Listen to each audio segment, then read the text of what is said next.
Okay, so we're going to make the what I call hexagonal hex tube, and it involves these, which are our triangular prisms. You can go back and look at that if you want. I've got 2 purple, 2 red, 2 orange, 2 yellow. I'll have 2 green and 2 blue in a second, but this is important. In many of the shapes we use this for, we want them all twisting the same way. This one goes to the right. The other purple does too. But notice something, the 2 red ones go to the left. These go to the right, these to the left. So if we're going to put them Roy G. Biv, I want the red going one way, the orange going the other way, the yellow going the first way, the green going the other way. So they need to alternate. So just to remind you what that looks like, this is a green one. I'm about to make another green one like this that goes to the right.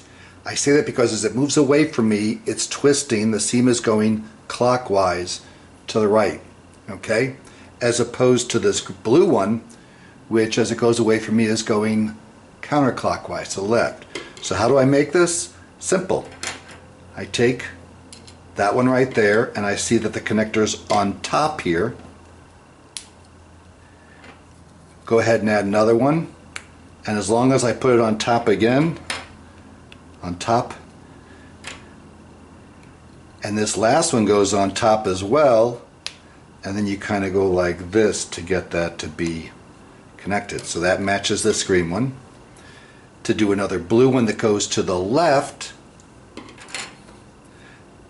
same idea, except instead of putting the connector on top, I'm going to put it on bottom.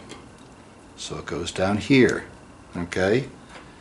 This one comes up, the connector goes on bottom. Here we go.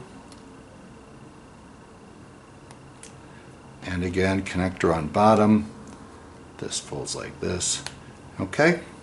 So however you want to make those, but they do have to alternate, okay? And now we're ready to start constructing this. And whereas before we've been trying to make these into some kind of a round thing, that's not the case here. We're going to make kind of like a matrix. And the cool thing you do, and we did this before, you look for an edge that does not have any connector on it. This one does not, this one does. So I'm going to put this thing here, not here, because then I'd have 2 connectors on the same side, and yet that's to be avoided. So like this. And I'm going to put now a green one, see this here? Right like this. Okay? That might topple over now because it's not balanced yet, but that's fine. Okay? So blue, green, yellow. And yellows are going the other way. So we're going to put this down here and we're looking for 2 edges to connect, and there they are, neither of which have connectors on them already.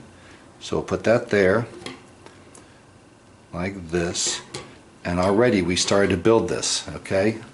And you can see how it's going to be a hexagonal tube made out of these little, they're kind of like little hexagons, but, so let's see, blue, green, yellow, we want an orange one, and it's going to come up, and again, this edge to this edge, because they don't have any connectors on them yet. And this might droop, no big deal. Next is going to be a red, and it's going to be back down here on the bottom layer. Whoop.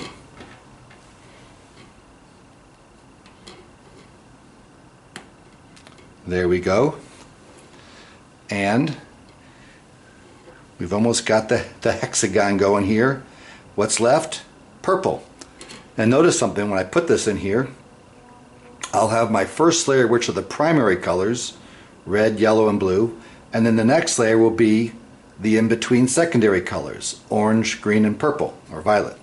And again, always looking for edges that don't already have connectors on them, like this one. Don't want to go there, no, like that, because there's no connector there.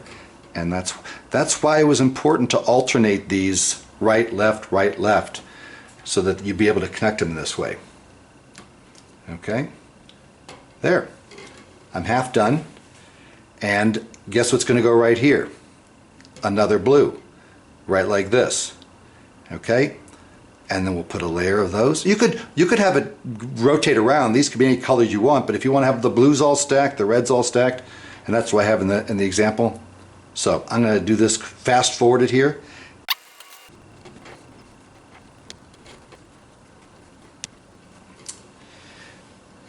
Okay, now before I add the final layer, and it doesn't have to be final, I could just keep stacking this up as high as I want, but if all you have is one deluxe set, then the most you have are just 6 green, 6 blue. So this uses up a good portion of that. In fact, the only ones you haven't used are the black and white ones.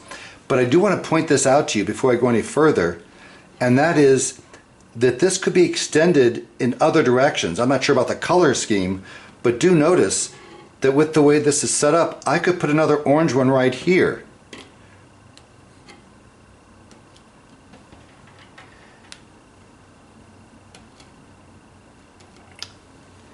And so make more of a honeycomb out of this and just keep going.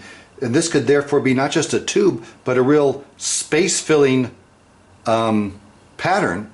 So this green could go here, I could put another top and bottom, and it could just keep going. Again, the best way to think of that is being kind of like a bunch of honeycombs. But the example just has another layer up here, so we'll do it like that.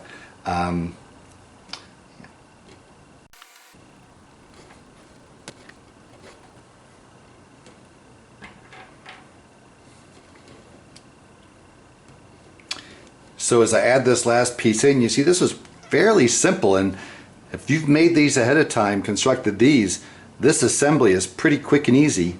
But again, it was important to keep in mind that I had alternating. So these rotate to the right, the blues to the left, the greens to the right, the yellows to the left.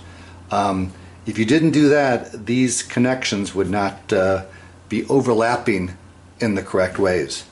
Okay, so there it is, the hexagonal Hextube. Go by lots of different names, but and again, this could be part of a bigger space-filling matrix, so that would be kind of cool to see.